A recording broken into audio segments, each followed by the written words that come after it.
Assalamualaikum warahmatullahi wabarakatuh. Masya Allah. Anak-anak, alhamdulillah segala puji dan syukur kita sampaikan kepada Allah Subhanahu wa Ta'ala. Karena apa? Karena pada pagi hari ini Allah telah memberikan banyak kenikmatan kepada kita. Apa salah satu kenikmatannya?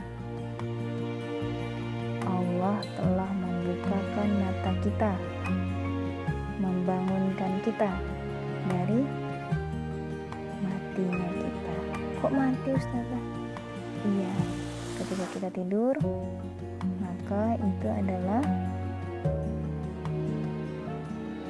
kematian yang sementara, karena saat itu ruh kita tidak berada dalam jasad kita, ya kan? Makanya sebelum tidur kita harus berdoa, minta perlindungan kepada Allah. Nah, setelah bangun tidur kita berdoa kepada Allah, mengucapkan syukur karena sudah dibangunkan. Kemudian karena sudah Allah beri nafas tanpa diminta bayaran, ya kan? Nah, nak, pada pagi hari ini insya Allah Ustazah akan menyampaikan majelis pagi terkait dengan aturan untuk ditaati. Anak-anak kemarin sudah mendengar banyak sekali aturan yang telah disampaikan oleh Ustadz Yusuf, ya. Kalau kelas 5 aturannya sudah bla bla bla bla bla gitu, ya. Nah, semua aturan itu dibuat untuk kebaikan kita, untuk kebaikan anak-anak semua. Nah, kenapa sih aturan itu dibuat dan kenapa aturan itu harus ditaati? Nah, yuk kita lihat dulu. Sudah siap menyimak? Jika sudah, cari posisi yang nyaman ya, nak, biar fokus saat mendengarkan majelis pagi dari Ustazah. Oke, pintar. Yang kedua, yuk kita ucapkan basmalah agar Allah memberkahi pagi kita hari ini, agar semua aktivitas kita di pagi hari ini bernilai ibadah. Bismillahirrahmanirrahim. Yang ketiga, are you ready, kids? Alhamdulillah, Masya Allah, keren semangatnya. Pasti di rumah pada berteriak nih, ready Ustazah, gitu ya. Oke, ayo kita mulai. Check it out. Balik lagi. Nah, story Uhud and archery. Nah, kalau udah dengar kata Uhud, Ustazah yakin nih di rumah pasti pada berteriak-teriak, oh perang Uhud nih, pasti kayak gitu ya. Nah, pasti juga udah banyak yang tahu kan kisah tentang perang Uhud. Nah, kalau yang sudah tahu, mari kita mengingat kembali. Bagi yang belum tahu, ayo kita sama-sama mendengar kisahnya. Jadi pada zaman Rasulullah itu terjadinya sebuah peperangan di antara kaum muslimin dan kaum musyrikin. Nah, pada saat perang Uhud itu juga terdapat orang-orang munafik yang membuat pasukan muslim yang banyak tiba-tiba berkurang karena adanya gangguan dari kaum munafik. Tapi walaupun dalam keadaan begitu, kaum muslimin tetap bertahan dan tetap berjalan menuju Bukit Uhud untuk melakukan peperangan dengan kaum musyrikin.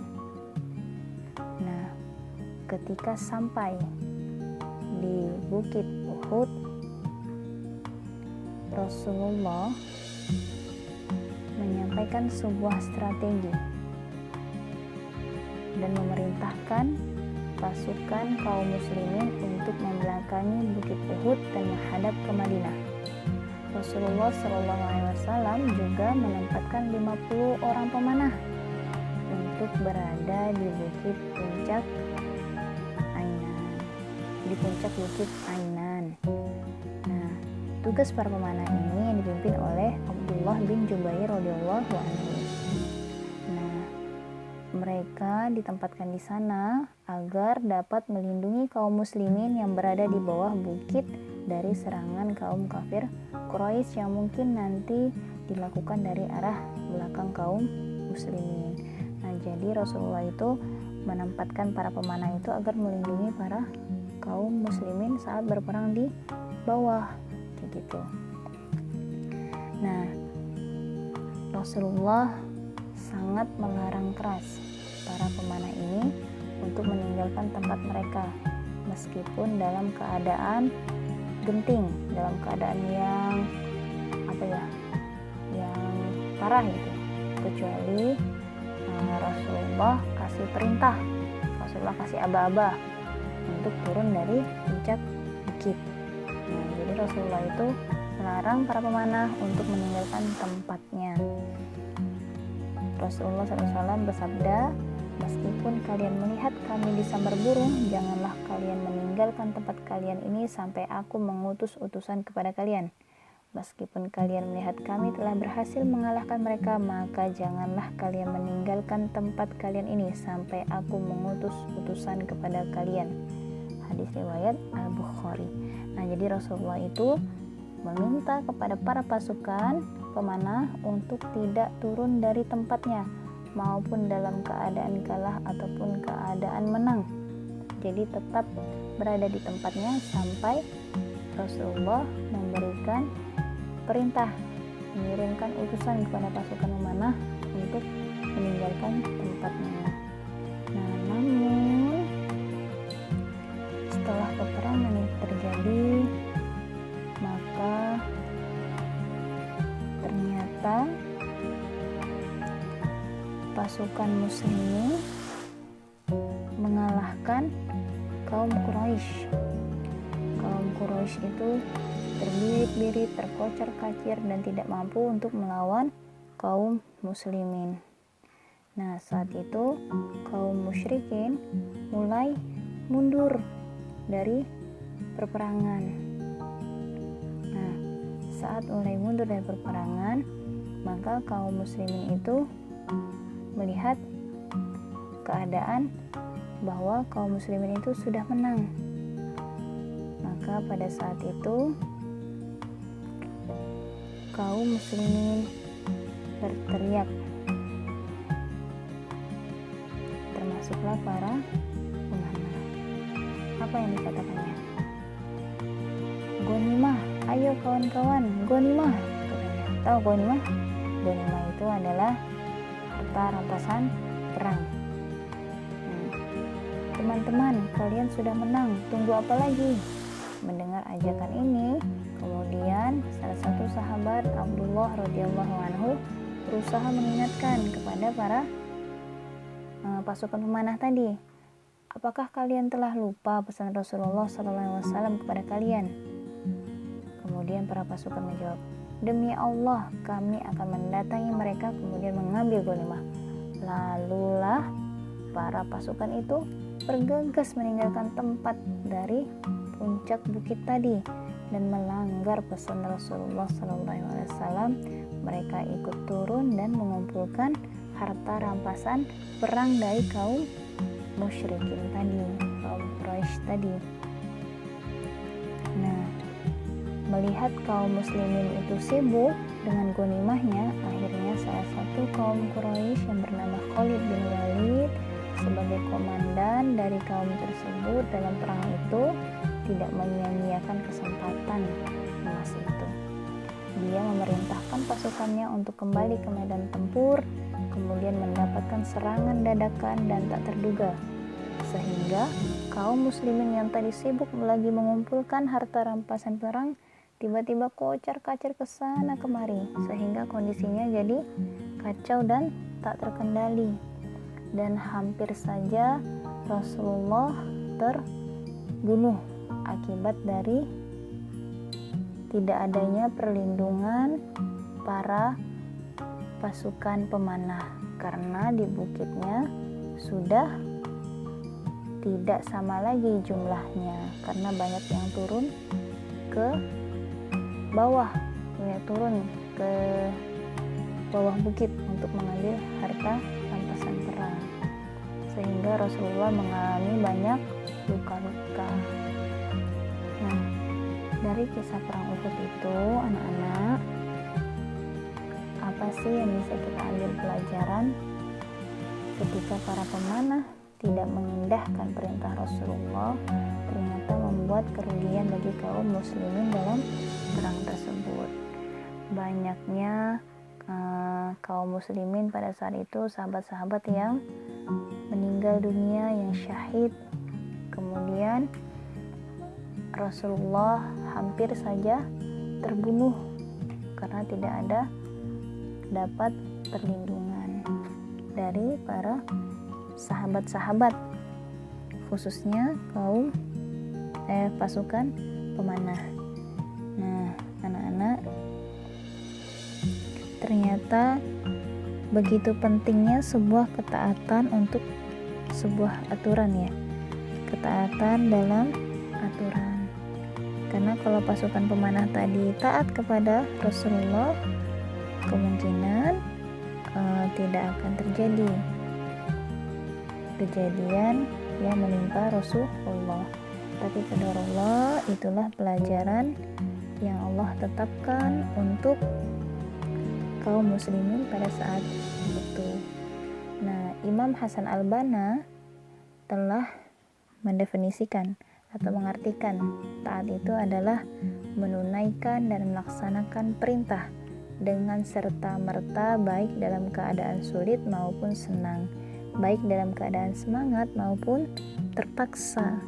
Nah, jadi ketika ada aturan di sekolah atau aturan di rumah yang Umi Abi buat, kayak gitu ya, yang ustadz-ustazah buat, yang sekolah buat, kebijakan yang ada, maka haruslah ditaati selama aturan itu tidak melanggar syariat agama, selama aturan itu mendekatkan kita kepada Allah.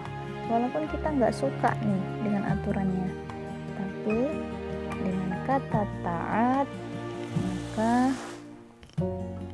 itu menjadi kewajiban kita untuk melaksanakannya dengan baik dan benar. Nah, apa sih manfaatnya? Nah, ketika kita taat kepada suatu aturan, taat kepada aturannya Allah, terutama ya, Allah memerintahkan kita untuk sholat, kita taat, kita ikut, kita tunaikan. Allah memerintahkan kita berpuasa di bulan Ramadan, kita ikuti, kayak gitu ya.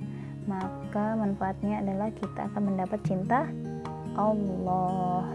Allah mencintai orang-orang yang taat. Nah, ketika Allah mencintai kita, maka akan mendapat kemudahan. Allah akan memudahkan segala urusan kita.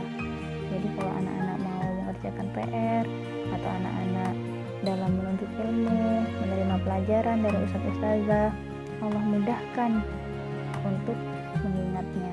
Ketika anak-anak mau menghafal Quran, Allah mudahkan untuk membaca Quran dengan baik dan benar, dan kuat ingatannya, kuat hafalannya. Nah, setelah itu, dengan kemudahan semua itu, maka akan berimbas pada kelezatan ibadah kita, semuanya terasa nikmat. Karena apa? Karena Allah telah mencintai kita, Allah memudahkan segala urusan kita, maka semuanya terasa nikmat. Sholat kita nikmat, puasa kita nikmat, kita membantu orang tua kita nikmat, nggak marah-marah, nggak kesal-kesal, kita sekolah dari pagi sampai jam 2 ya, tetap semangat, tetap ceria, tetap bahagia. Nah, itulah manfaat dari sebuah ketaatan. Nah, jadi kalau misalnya nih seperti ustazah bilang, nah kalau belajar selama daring dibuka ya kameranya, nah kayak gitu. Nah, tiba-tiba ada nih salah satu ada atau salah dua nggak buka kameranya. Akhirnya tadi yang ustadzanya harus sudah mulai belajar, udah mulai waktunya harus ngulang lagi. Nah, si A nih belum buka kameranya, si B belum buka kameranya. Nah, padahal sebelumnya sudah diberitahu 5 menit sebelum pembelajaran kamera sudah harus dalam keadaan terbuka. Nah, akhirnya waktu ustadzanya dan waktu kalian untuk belajar jadi berkurang karena harus mengondisikan lagi kayak gitu ya. Nah, itu salah satu kerugiannya kalau kita tidak taat aturan. Atau misalnya nih, nah sepatunya simpan di loker ya, dirapikan. Nah, ternyata sepatunya nggak simpan di loker, simpan di teras, simpan di tangga. Nanti ujung-ujungnya hilang sebelah. Nah, baru lapor, Ustazah, sepatu kita tak ada. Nah, kalau kayak gitu, ayo, siapa yang rugi? Nah, jadi semua aturan itu dibuat untuk ditaati selama dia membawa kebaikan. Nah, dalam surah An-Nahl ayat 97, barang siapa yang mengerjakan amal soleh, baik laki-laki maupun perempuan dalam keadaan beriman, maka sesungguhnya akan kami berikan kepadanya kehidupan yang baik, dan sesungguhnya akan kami beri balasan kepada mereka dengan pahala yang lebih baik dari apa yang telah mereka kerjakan. Nah, taat itu adalah sebuah kebaikan. Taat itu adalah amal soleh. Nah, kalau kita berbuat baik, maka Allah akan memberi pahala yang lebih baik lagi. Nah, jadi sungguh sangat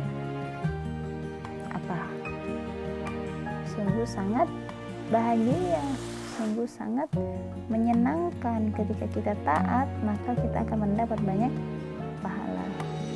Gitu ya. Misalnya, Dek, tolong Umi belikan